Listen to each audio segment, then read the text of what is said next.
All right, so now we're going to talk about season 6, episode 1 of The Handmaid's Tale. Now, if you're a Handmaid's Tale fan like me, I have been waiting for this season for a long time. I've also been waiting to figure out how is this going to end. Like, June cannot keep going through what she's going through. Like, every season, if it's not a black eye, it's a broken rib. If it's not a broken rib, she's just looking disgusted. If she's not looking disgusted, she's stressed. If she's not stressed, she's going through like mental, like hardship. It's like, and everybody, blessed be the fruit, may the Lord open the whole nine. But it's like, is the Lord really opening these doors for June to be free? Because every time June is almost there, she's about to get her daughter Hannah, something happens. Now Hannah is like 15 at this point. God forbid anything happens to her now, because Gilead is just a mess. Oh my God, so much is going on in Gilead. You would have thought it was Sodom and Gomorrah. It is a mess. So let's I'm going on a tangent, forgive me. Let's reel it back. All right, season 6. There's 3 episodes that dropped, but we're only going to talk about episode 1 because I kind of wanted to just kind of get the premiere out the way, but also I wanted to do 2 at a time after this episode. So I will be doing episode 2 and 3, the next episode of my podcast, and then we're going to go from there.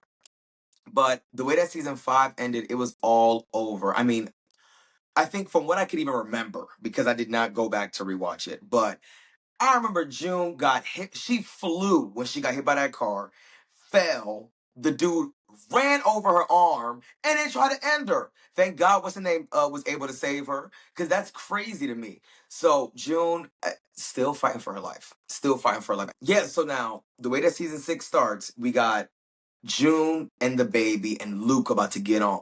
We about to board the train. Unfortunately, Luke is like, I can't get on because they gonna keep looking for me. Go ahead, do what you gotta do. So now Luke, he gets arrested. He's gone. Now they're on the way. I think they're going to Alaska. I think, yeah, they're going to Alaska. They're on that joint, and Serena's ass is on the train. So now Serena's going, hey June. June is like, Serena, and June. I mean, you know what? I have to say, truly, June has been through so much. I really pray that I don't know how much therapy, how much evaluations and all those things she's gonna need after this. Not like the real actress, but June as a person in the show. Like, I can't imagine going through what she's been through all these seasons. What she's witnessed, what she's had to do just to survive. It's insane to me. Like, you could see the pain behind her eyes. So she's a great actress too. Let's get her name. Elizabeth Moss. Oh, Elizabeth Moss. Yeah, that's her name. Elizabeth, let me tell you something. Girl, you're good. You're a good actress. Honestly, everybody in this show is great. I'm not gonna hold you. But yeah, it's a lot going on. The person that I really don't like in this show is Aunt Lydia. Aunt Lydia be pissing me off so bad, but I haven't seen her this episode, so I'm happy. Serena's trying to be real nice to June, like, oh, the baby. June is like, listen, I ain't got time for your nonsense, okay? I'm trying to go to where I'm trying to go. You try to act like you're trying to help me out. I don't want your help. I don't need your help, please. You know what I'm saying? And honestly, though, June has a great heart.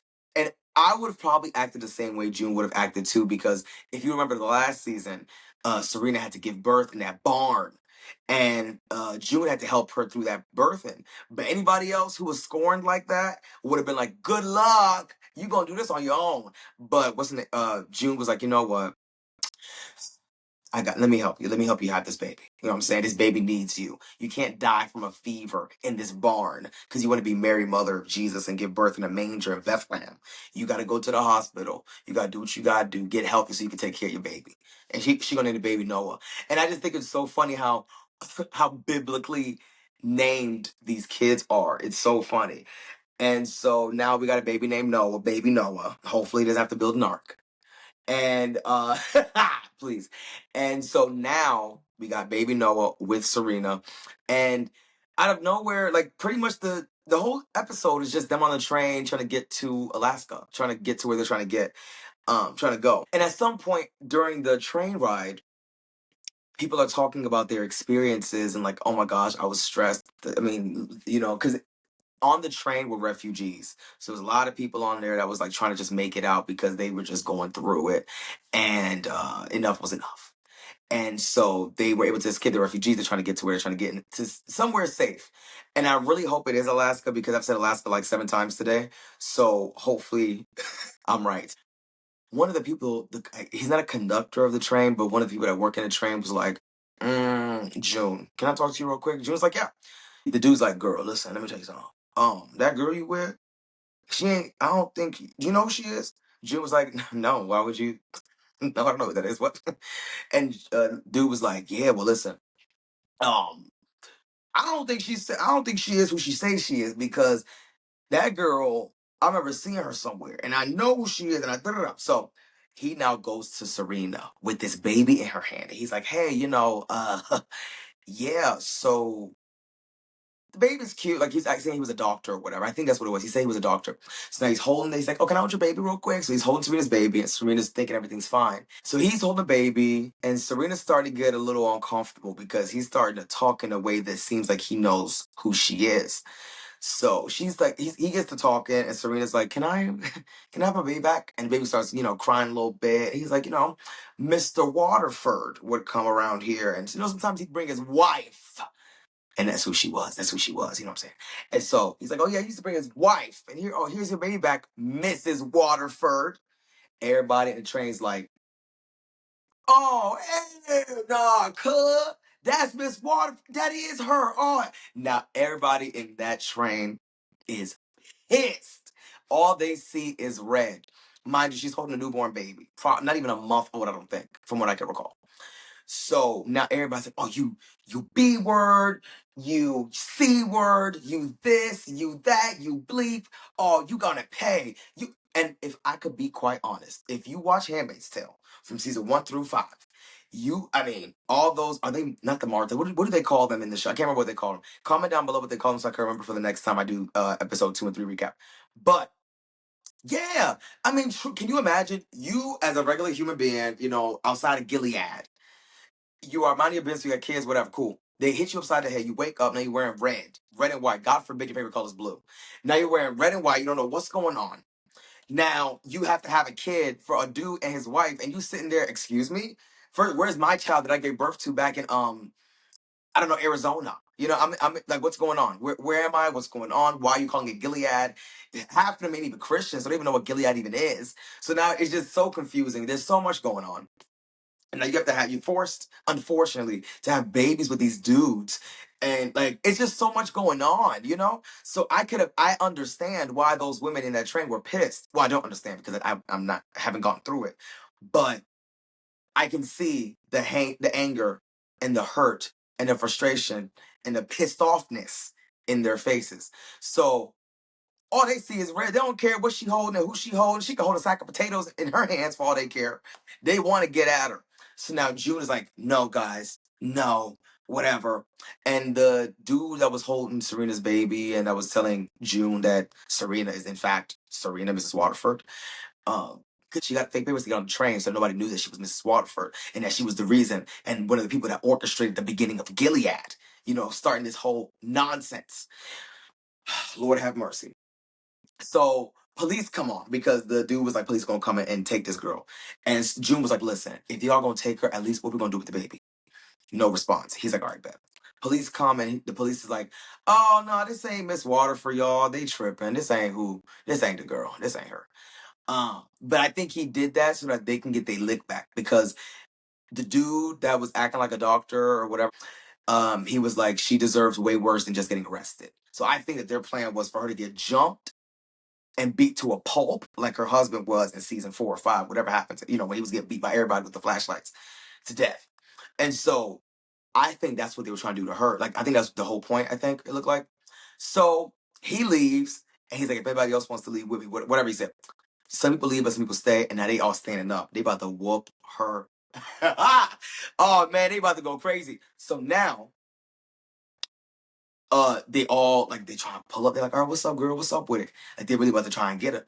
And June is like, stop. They're like, June, get out the way. They're like, no. I think they hit June or something. June been getting hit since season 1. But June, she gets out the way. Now they beating this girl. They beating Serena with this baby in her hand. They are seeing red. They forgot that there's a newborn in her hand. I don't think they even forgot. I think they just didn't care because if you think about it, they were all pregnant with the kids. Unfortunately, they had to be forced to be pregnant with over there, and then they got the baby taken away from them after giving birth and given to the man and his wife. So that's the whole thing. Then some of them had kids before even getting into Gilead, who they got the kids stolen. So I think FTK, I think they just don't care. They just were just like, I don't care about nobody's kids. Y'all ain't care about mine. Why should I care about yours? So they was beating her, babies crying everywhere because I think the baby's getting the extra licks. And that's another thing about this episode. You have to think about your actions now because your actions can affect your children in the future. You know what I'm saying? And I don't want my kids to have to suffer from my own transgressions. So I'm trying to be a good person as much as I can be a good person. You know what I'm saying? And so this episode was chaotic to the point where June saw the little emergency brakes for the track. I mean, for the train. Pulls that hoe. Everybody falls. Oh, they fall. She helps Serena like get out of that car, out of I don't know how many cars it was, like maybe 8 train cars or something. I don't know. They were in one of them. She opens the door, closes the door behind them. They are banging on that glass. Let us have her. No, we gotta beat her. No, open the door. A whole thing.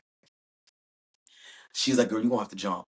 Serena's like, who gonna have to jump? And where am I supposed to jump to? June's like, girl, I don't know. You gotta jump. You the one that's doing the most. And I forgot to say, when they were arguing with Serena and June, telling June to move so they can get at Serena, Serena was like, no, the Gilead was needed to happen. Like, I'm like, Serena, this is your moment to beg for your life, to beg for forgiveness, to try and let them see the light of like not trying to kill you. And here you go talking about, oh, this was needed. And you know what? If I was June, I would be like, girl, I tried. Let me hold your baby so you can get jumped. Simple as that. Because why you talking? You talking too much even. Stop it. Be quiet. So that happens, right? She eventually jumps. Like she eventually like, all right, I gotta go, I gotta do it. The girls finally get through they break the glass door of one of the cars of the train open. They unlock the door and they're like, you're a traitor, June. She's gone. Serena's gone. Blah, blah, blah. June's like, I don't know what to tell y'all. I don't know what to tell y'all. I'm like, June, girl, you better be careful before they start jumping you next. They finally get off the train. I guess they get to the refugee camp or whatever camp they're at to be able to get asylum and all that stuff, right? So this old lady looks at the list and she's like, June, June. And then June's like, wait a minute, I know that voice. It's her mama. Now she's reunited with her mama. Her mama's meeting her grandchild, June's daughter, or other daughter, I should say. And so now that's how episode 1 ends. She's finally somewhere okay. You know what I'm saying? Granted, she did have a couple of moments where she was okay here and there throughout throughout the seasons prior to this one. But, ain't nothing like a mother's hug. Ain't nothing like a mother's love and embrace. Like you feel like you're safe. Even though, her arm ran over, she got hit by a car. It's just like, Jesus, June. Arm is in a sling, trying to stop people from fighting people. Baby in tow. Is it in tow or on tow? Toting the baby. It's just so I want to give June a hug. June, Elizabeth Moss.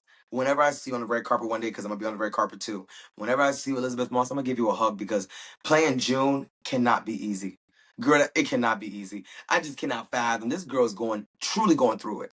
And she keeps going back. But that's a mother's love. Because she keeps going back to get her daughter Hannah. But Hannah, I'm scared because, when you're young, you soaking everything up like a sponge. So now I feel like Hannah is just learning about the Gilead way. That's all she's going to know. So now I'm getting nervous about how Hannah's psyche is going to be when June tries to get her. Because I really do feel like this season we're going to see. It's the final season, I think. So I think that, yeah, we're going to see that situation unfold throughout this season. Let me double check and make sure that this is the final season. Yep, the final season of Handmaid's Tale is season 6. Beautiful. The series concluded its run after 6 seasons, with season 6 serving as the final chapter in the story. We're going to see. We're going to see. Well, I hope you guys enjoyed this recap. That was I tried to knock it out. I don't want to be talking too deep and too long about shows because I just want to get into the nitty gritty for real. I will also break down White Lotus. I will also break down, what's that other show I wanted to do? I cannot remember the other show I wanted to break down. But yeah, we'll be breaking down shows. I'm going to definitely break down actors as well, what I loved about it. One thing I can also say, or one of the many things I can say about Handmaid's Tale, I love the cinematography. I love the views that you get. There was one scene in season 5. Season 5 or 4, when they went to DC and they forced June to lead the prayer at the Lincoln Memorial where Martin Luther King preached. Can you imagine? And the views were so cool to see everybody in the red with the white hat. She was like I like the cinematography of it all. Like I just love how it looks. Like it looks really clean and crisp and like really precise and pristine. It's like you know what you're doing. You know what I'm saying? Like I love that. So that's one thing I wanted to point out that I'm also excited to see with what they're going to do with this season. I almost forgot. I wanted to answer the questions that I put on my story. So on Instagram, if you follow me on Instagram, you probably saw it, or like other people, you just tap through, so you didn't probably see it. But on my story, I posted if anybody had any questions about my career or any questions people had about me as a person or anything of that nature. And I got a couple. I wish I asked yesterday. That way I could have had enough time, but I only posted this like 2 hours ago. So I don't have that many. But I'm gonna answer them. Okay, cool. What is the purpose? What is your purpose behind it? What is my purpose behind, I guess, the podcast? My purpose behind the podcast is to have a safe space where creatives can feel comfortable um, being themselves, I guess, is what I want. More so for me because I'm the one speaking most of the time.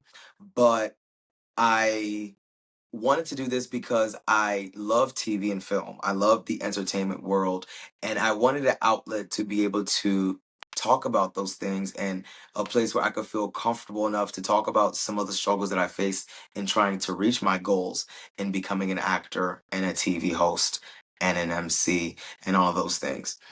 And I feel like a lot of people hide that part of it. A lot of people hide the hard parts of the stuff that they go through because they want to look like they can handle it all, or they want to look like they could like it nothing phases them or stuff like that. For whatever the reasons are, it could be anything, it could be other things.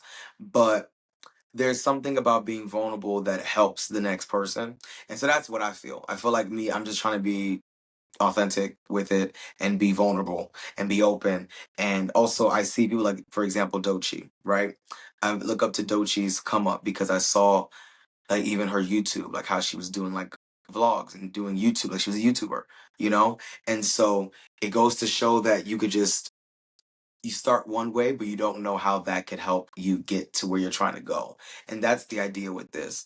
And this is also practice for me for when I have my talk show because I want to have a talk show one day.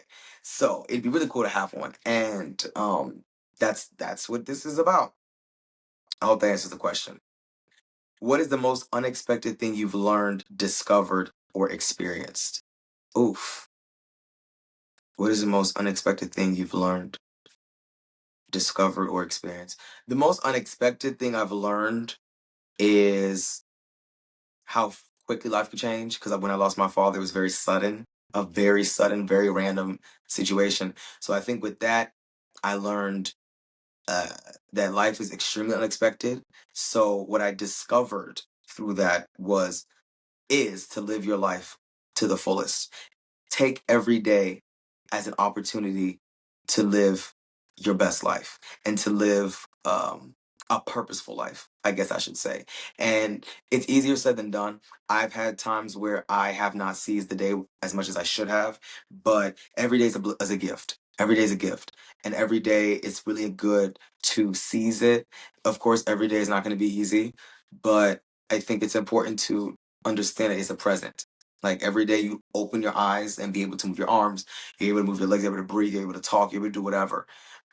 Or even if you're not able to do them all, but you're able to do something. I think it's important to understand that and do that. And so that's how I feel about that as far as what I've learned, discovered, experienced. I think that all plays hand in hand with that. But yeah, I think that's the most unexpected thing. There's been many other things, but to make it short, that what got you into hosting parties? Have you ever thought about going into the fashion industry? Um, this is a fun question. This is a loaded question. What got me into hosting parties? Um, it wasn't necessarily one thing that got me into hosting parties. What it was when I was in college, I was told to be a part of this thing called Wildin' Out at our school that we had, and I did it with two other guys, and I was petrified to do it because I didn't think that I had the gall. Like I didn't. I was like, oh my god, I'm scared. You know, like prior to that, I would have extreme anxiety in high school when I would have to play the drums in front of the whole middle and high school department every Friday. So I would have extreme anxiety doing that. So I was like, okay, I don't want to be on the stage. I'm scared. But I know I had some type of love for it. I just was too scared to do it in front of people. So when I got to the Towson University, um, I hosted an event. It went well. I think it was good because I had two other co-hosts, so they helped out. Then we did the Wild and Out. That went well. And then I was like, oh my gosh, this is a lot of fun. So ever since then, that's what made me want to get on stage and host. But as far as parties, I don't remember even which party because I've emceed weddings, I've done events, I've done galas. So stuff like that is like it's fun. Like I love talking and engaging with the crowd. Parties are fun because it's like I don't know. There's differences, and that's the other thing too about hosting that some people don't really understand. Hosting is very specific to the event, right? I cannot MC a wedding like how I would host a party that like one of the parties that I hosted this past weekend. You know, completely different. Or I cannot host those the same way I would host the karaoke nights I've been hosting for something different DC and high status, which you guys should go to the next time we have one. Yeah, you know what I'm saying? Like they all have their own thing and their own element and their own audience. So you got to know how to cater to said audience. But there's something thrilling about getting people to have a good time for me that I love about hosting and that I love about party hosting. I used to be a little not annoyed with party hosting, but I used to be like, oh, I don't want to. Like I didn't understand it at first. I was a little like, it just seems like so much, and I'm not gonna go home until like 4 in the morning. But there's something fun about party hosting. I don't know how to explain it. It's fun. Like it's fun to see people like kind of get with the vibes, get more with the vibes, get their energy up. That fuels me to have even more energy. And when I tell you I leave these parties drenched, I'll be leaving these parties just like you would have thought I ran a marathon. And that's another reason why I think my cardio is up. Because I be hosting these parties and I be making sure I be dancing. So yeah, that's what got me into hosting. I just love hosting. It's fun. Like I got bit by the stage bug, truly. Have I ever thought about going into the fashion industry? I 100% have thought about going into the fashion industry. I want to be in the fashion industry. There's so many different industry people that I want to rub shoulders with and go to their shows and experience the fashion world so bad. I'm thinking about going to Fashion Week this year, so there's that. But I would love to be in the fashion industry. I love fashion. It's another outlet for me to express myself without opening my mouth. The way I express myself outside of me talking and doing and acting is fashion, is hair. Like I guess hair is hair part of fashion. I don't know, but like my hair, I picked it out. I've done cornrows. I've done, as you can see, afro. I've dyed it. Like it's another way of expression for me. So clothes are not anything different. And every year I try to elevate my style to be a little more bold, a little more daring. And it's not bold or daring for other people. It's more so for myself because what I've been wearing now. I mean, yes, I'm like today. I'm just wearing a hoodie and sweats. It's not that serious. But there's been time like I wore like a mesh top with a blazer. 5 years ago, Jonathan would not have done that. I would have not done that. So it's like I want to definitely push myself because I'm not saying to the point of like wearing stuff I would never wear, but I knew I've always wanted to try it. I just never did. So now it's like I'm trying the things that I've always wanted to try. And again, that goes back to the question where somebody said, what's the most unexpected thing I've learned? It made me realize life is too short to be not trying stuff. Try. If you don't like it, you don't like it. It's okay. But at least you tried. And that's where my mindset is with everything I do. I'm going to try. I'm going to do the best I can what I got. Somebody's going to judge you anyway. You might as well do what you want. It doesn't matter. People are going to judge you regardless. I would do this question, but it's a little inappropriate. I'm not going to answer this question on this video. All right. Last question I'm going to answer is what role haven't you done yet in your acting career that you really want to? First of all, I feel like I'm a baby in the acting world. I mean, granted, I've been acting and training for acting for like 5 years now. This year's going to make it 5.5 years because I started like middle to end of 2019, taking it serious. So it's been about 5.5 years almost. And I haven't done everything I've wanted to do. I have so much more, so many more roles that I want to do. In specifics, I've always wanted to play like a buddy cop role. I grew up on Rush Hour, so like that's like a dream role of mine, something similar to that where I get to tote a gun and be like, whoa, freeze. But be like, something fun like that, or like James Bond type of character. Something where it's like, it's James Bond mixed with like salt. You know what I'm saying? Something fun. Very action packed. I love action movies. I love action comedies. I've always wanted to do a role like Jamal from On My Block. That is a dream role. I hope that is a role that they write up for me or something like that, because I would love that. Or Tyler James's character in Abbott Elementary. That is another dream type of role for me. Like there's so many roles that I see myself doing. Like the biggest one is for me to have a sitcom. I would like to have my own sitcom. Or like be a part of one. That would be a dream come true for me. Like I would cry every day I would go to set because of the fact that I'm living my dream. So that's definitely a dream. Yeah, that's it. Is that the question? I hope I answered it. Let me make sure I answered it correctly. Yeah. So those are the roles that I haven't done yet. Like I've done a little bit of action here and there. You guys are gonna see with this one project that I've been filming. So there is some action in that. But yeah, those are the roles that I haven't done yet that I would love to do. I need more comedy roles under my belt. I need more action roles in my belt. I love thrillers. I love sci-fis. I love like dystopian, like how we just like we're about to talk about Handmaid's Tale. Um, I love different stuff like that. It's fun. So, okay, now that's it. That's it now. Thank you guys for watching. I hope you guys enjoyed it. Don't forget to like, comment, subscribe, share this video. If this is YouTube, like, comment, subscribe, share on YouTube. Definitely leave a comment, like the post, or leave a good review if you can on Spotify and Apple to let people know that you enjoyed the episode. And for all the people that are watching, maybe that are new, thank you for tuning in. And if you stuck through with me all the way to the end, thank you for that. It means the world to me. And I will see you guys on the next episode.